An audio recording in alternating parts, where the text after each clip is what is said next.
जायच्या शेवटच्या क्षणापर्यंत माझ्या बायकोला राबून घेतोय। भवानी माईनं केलेलं कुठलंही भाकीत खोटं ठरत नाही हे माहिती आहे। तसं तिच्या मनासारखं जर झालं नाही तर आपला जीव बी घेऊ शकते। परशुला त्या मुली सकट घराबाहेर जायला सांगितलं होतं, काय झालं त्याचं? लाज लज्जा शरम हाय का नाही हो तुम्हाला? हा, पेशंट तुम्ही आहे का मी? तू थोडी खरी पेशंट आहे। होय, कुणी तुकडे तुकडे करी ना तुमची।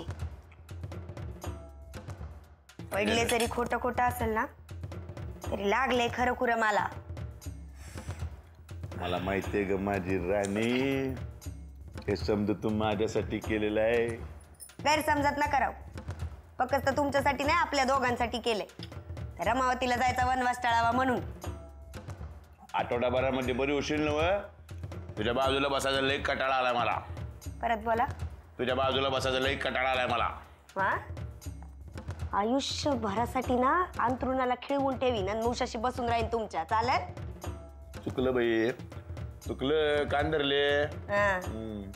हे सगळं झाल्यावर तर नरसिंह भाऊजींना भेटून आले का तुम्ही? येड लागलं काय? काही येड्या कुत्र्यानं चावले मला। ते चालले चालू दे की, कशाला त्या जाऊन भेटायचं? आणि सांगते तेवढं गपगुमान नाही का? बरं, त्यांना जाऊन भेटा आणि त्यांना सांगा मला किती लागले ते। चांगलं तिखट मीठ मसाला लावून सांगा, कळलं का? त्याची काळजी करू नको तू। असा मसाला लावून सांगतो की नाही, दादा स्वतःच निघून जाईल रमावतीला। बस, जमलं तर मला पण द्या एखादं कापून त्यातलं। तुला हवंच आहे वय? मी पेशंट आहे ना। वय वय वय, देतो बाई देतो। कसे गचा गचा खातायत? ते का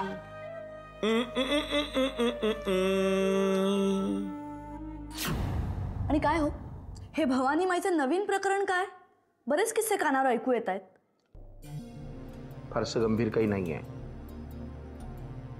तू लक्ष द्यावंस असं काहीही नाहीये। हे बघा, मी तुम्हाला सिरियसली विचारते।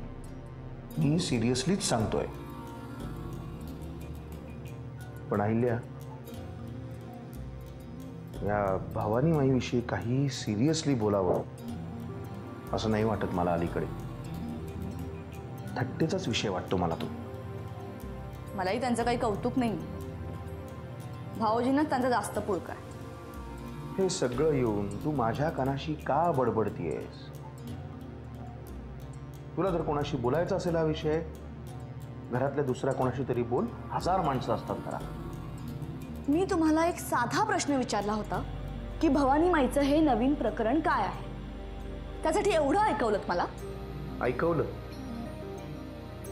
ओके, सॉरी, माझं चुकलं। जाऊ मी झोपायला? नाही, तुम्ही झोपायला जायचं नाही। घरातले सगळेच या विषयावर बोलायचे टाळतायत, पण तुम्ही बोलायलाच हवं। मला सांगा, नरसिंह भाऊजी या काही दिवसांदरम्यान भवानी माईंना भेटले होते का? तू तोच प्रश्न मला पुन्हा विचारतीयेस? बरं ठीक आहे, वेगळा प्रश्न विचारते। भाऊजी सुमित्रा जाण्याआधी तुमच्याशी काही बोलले होते का? सुमित्रा ही अशी जाणार आहे हे जर कोणाला या घरात आधी माहिती असतं तर त्याला कोणीही गच्चीवर असं जाऊ दिलं नसतं। मला काय सांगायचंय तुम्हाला कळत नाही, मी कसं सांगू? नको ना बोलूस, नको सांगूस, मला नाही ऐकायचं।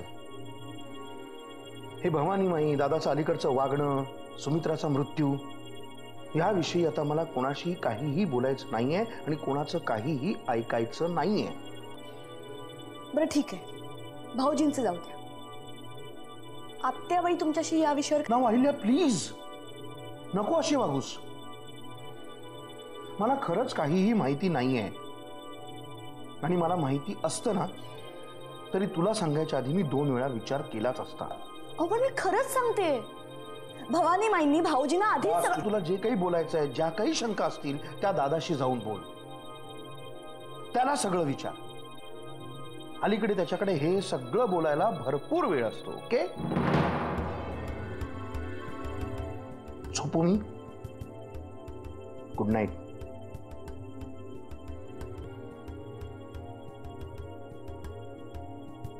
भाऊजींशी तर बोलावंच लागणार आहे। या भवानी माई प्रकरणाचा छडा लावलाच पाहिजे, पण जरा वेगळ्या पद्धतीने।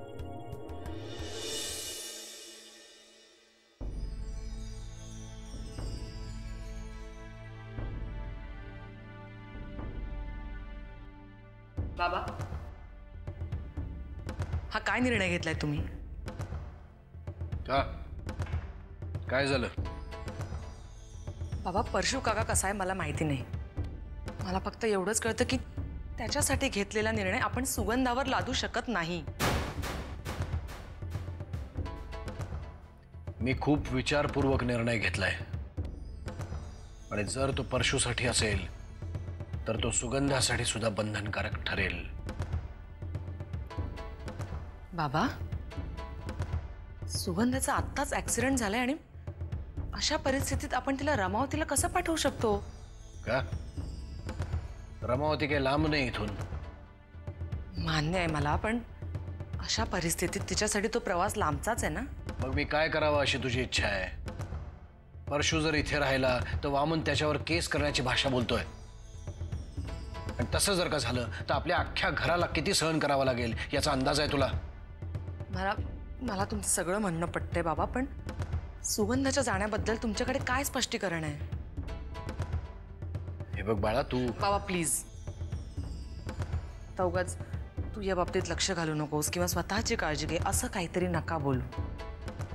मला माफ कर, पण बाबा तुम्ही मला माफ करा, पण प्लीज सुगंधाच्या बाबतीत असा काहीतरी निर्णय नका घेऊ. तुम्ही आत्ताच्या आत्ता मला शब्द द्या की तुम्ही असं काहीही करणार नाही.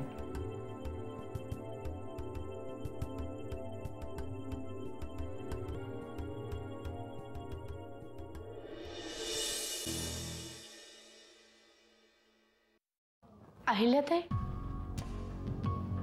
काही काम होतं का? नाही अगं, मला जरा नरसिंह भाऊजींना भेटायचंय. वामनदादांनी काही निरोप दिलाय? अगं नाही, मी काही त्यांची वकील म्हणून नाही आले.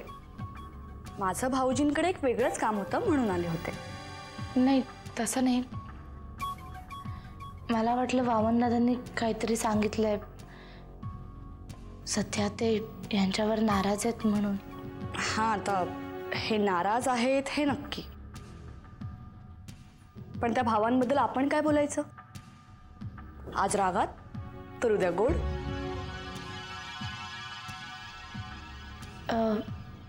एक सांगू का, तुम्हाला असं असताना खूप दिवसांनी पाहतेय मी. खूप दिवसांनी का पहिल्यांदाच? खरं म्हणजे पहिल्यांदाच. जानकी, तू अजिबात काळजी करू नकोस, मी बोलेन यांच्याशी. हे दोन्ही भाऊ एकमेकांशिवाय राहू शकतात का? नाही ना? अहिल्याताई, अशाच हसत राहा. हसताना फार छान दिसता तुम्ही. या घरात हसण्याचे क्षण तसे कमीच येतात ना. तुम्ही प्रसन्न राहा, सगळं घर हसतं खेळतं राहील. मी येऊ का आता?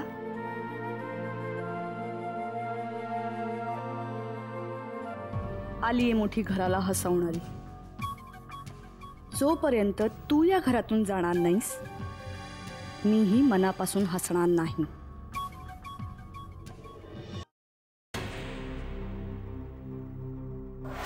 हे बघा, जे काही घडलंय ना ते माझ्या डोळ्यांसमोर घडलंय, त्यामुळे यात खोटं काही नाहीये. मीच सुगंधाला बोलवलं होतं आणि घाईघाईने येताना ती पडली.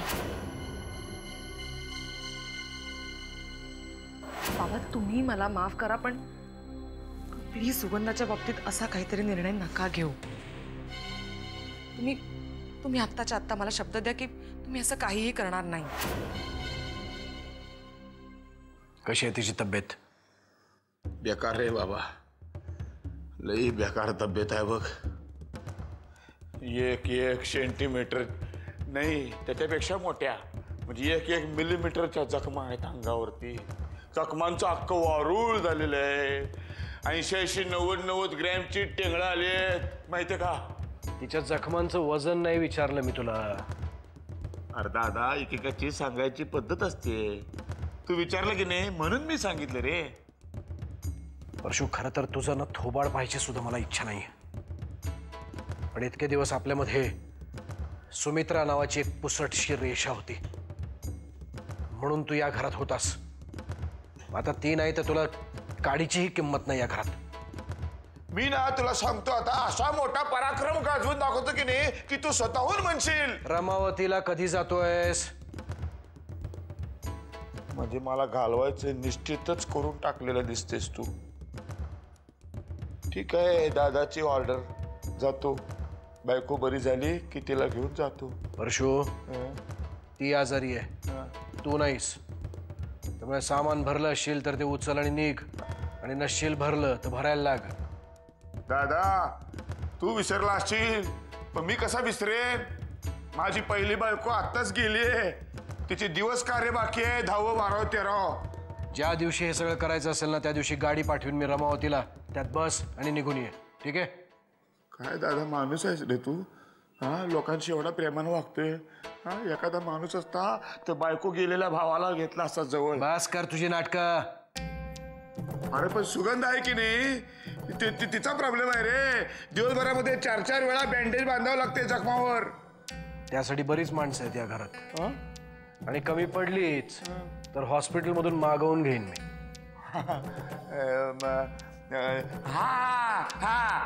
कसं जाणार मी, कसं जाणार. ती माझ्याशिवाय जगूच शकत नाही. ठीक आहे, नाहीतरी डॉक्टरनी तिला बेड रेस्टच सांगितली. ॲम्ब्युलन्स मागव, त्यात तिला घाल आणि घेऊन जा रमावतीला. तिथे बरीच माणसं आहेत तिची काळजी घ्यायला. नको, मी एकटाच जातो. तिला राहू देतच. आम्ही जातो आमच्या गावा, आमचा राम राम घ्यावा.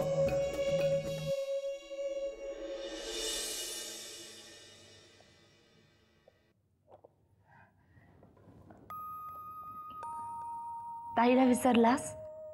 नाही ग ताई, तुला कसं काय विसरीन. ताई मला माहिती आहे तुला भीती वाटत होती ना मी तुला सुमिताईबद्दल काही विचारेन याची, म्हणूनच मी तुला टाळत होतो.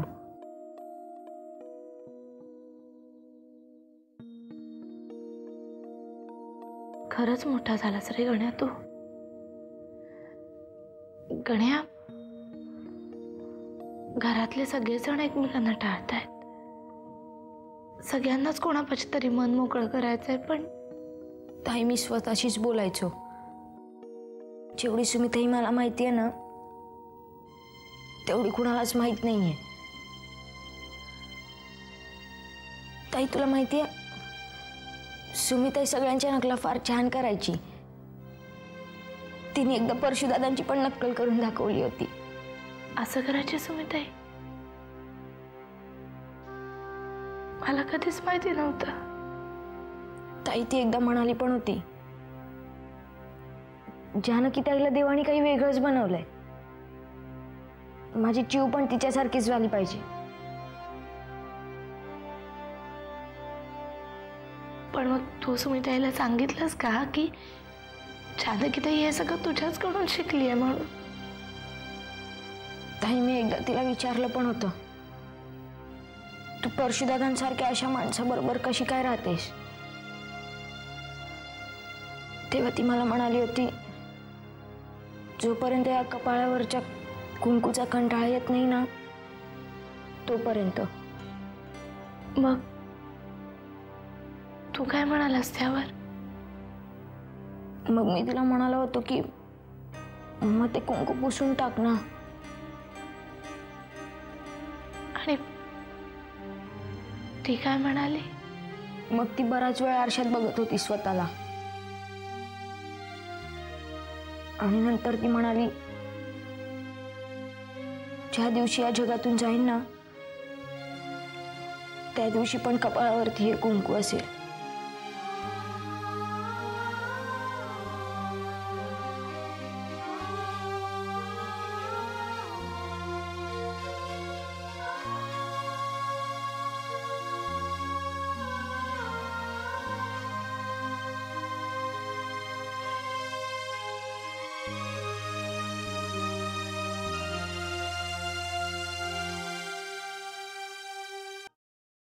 तू काय माझ्या जाण्याची वाट बघतोय?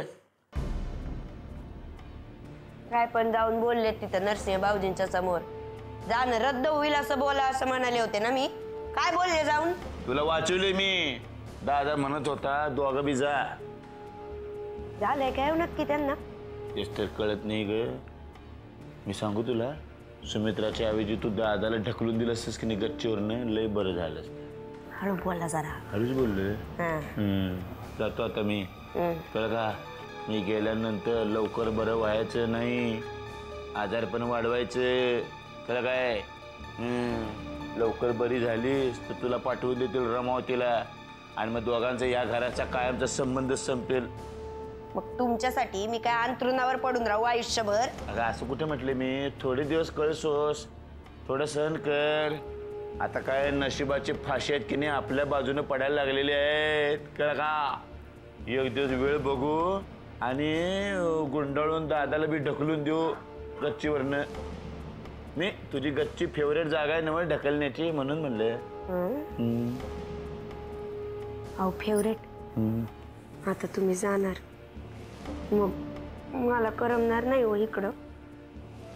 फोन करीन की, दिवसातून 10 वेळा फोन करीन. सकाळी झोपेतनं उठल्यावर फोन करीन, अन्न गिळायच्या आधी फोन करीन, नंतर फोन करीन, दारू डोसायच्या आधी फोन करीन, डोसल्यावर नंतर फोन करीन. बाईकडे जाण्याआधी, आठवणीतल्या या बाईकडे जाण्याआधी फोन करीन, आठवणीतनं बाहेर आल्यावर फोन करीन. निघा आता. निघतो. दादा वरडतील नाही तर. किती दाखवतोय? स्वतः बसले सफरचंद खात. तिच्या मारी.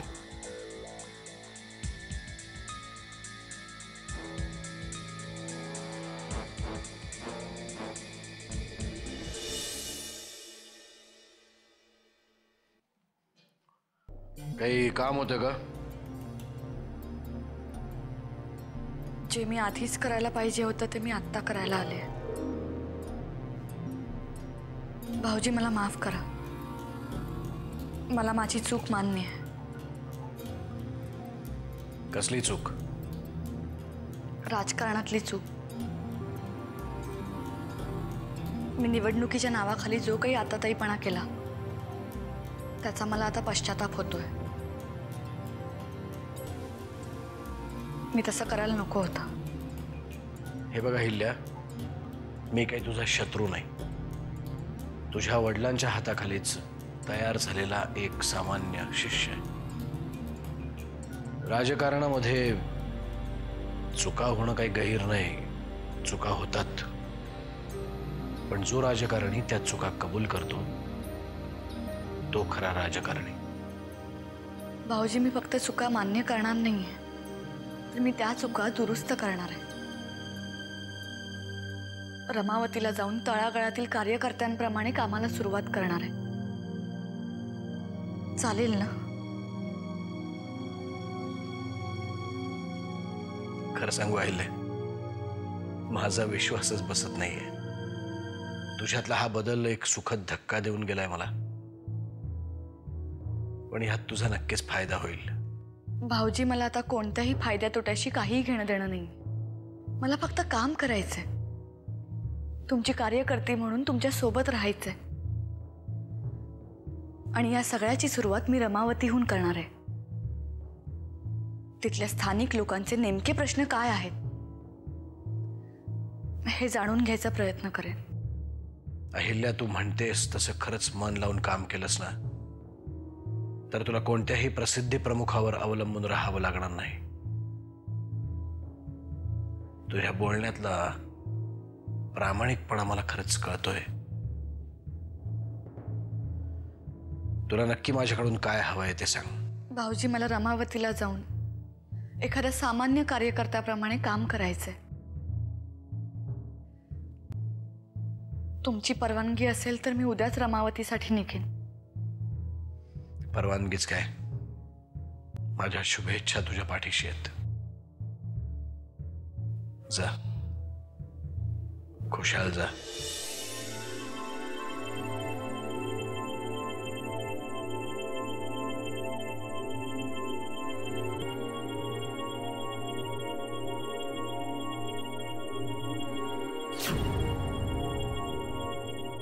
आता तुम्ही बघास,